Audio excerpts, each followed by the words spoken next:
Surprise, motherfucker!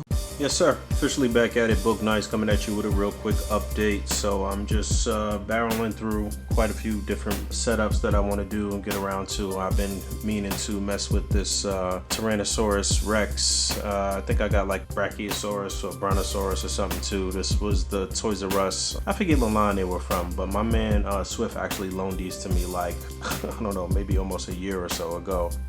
He just had them kind of sitting in storage and was like, yo, Boog, do you want to like take some shots with these? And I was like, yeah. So I had opened them a minute ago and been meaning to do something with them, but I didn't really have the backdrop space, and I just kind of figured out a way to get this done recently.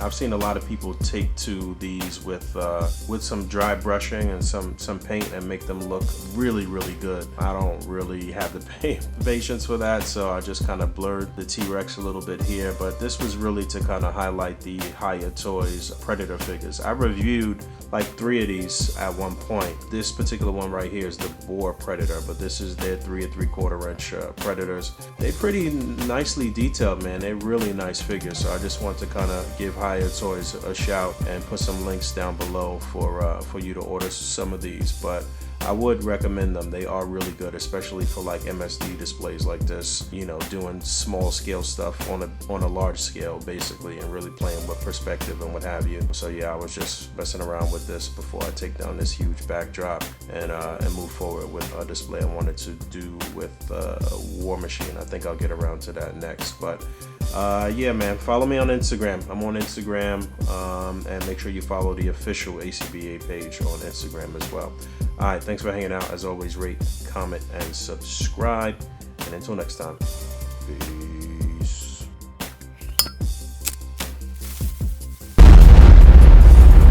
That's crispy.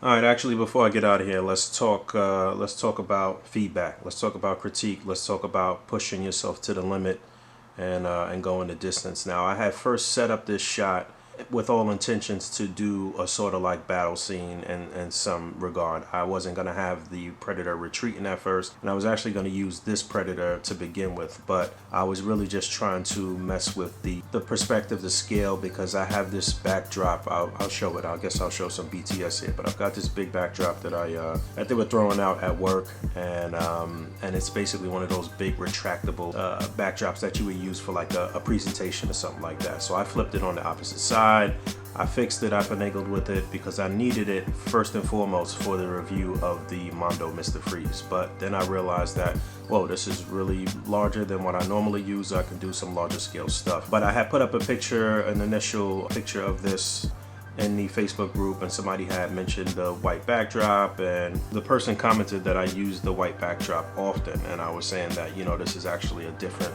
backdrop and that it's much larger than my normal backdrop, and I wouldn't really be able to fit the normal backdrop on there. But I said, you know what, let me go back to the drawing board and see what I could do.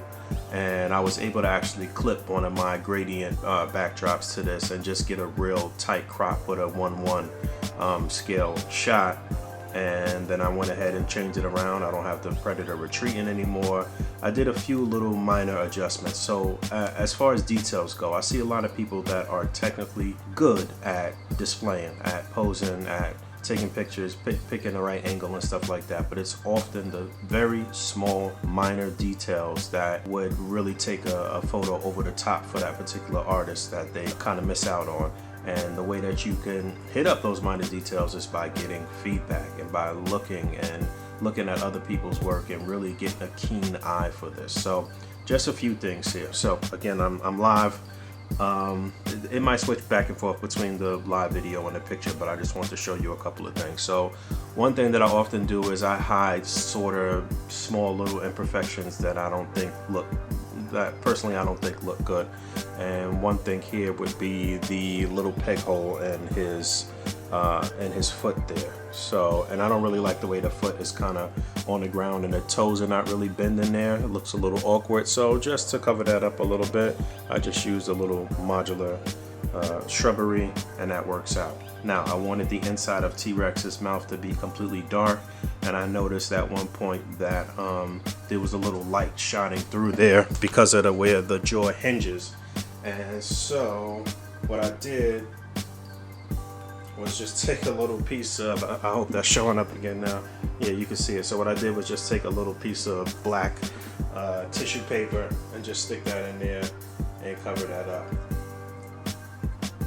Now, some people may think, yo, that's nuts, what are you doing? But hey man, everything to get the perfect shot. And then I've got a few little other modular parts there that I could put in.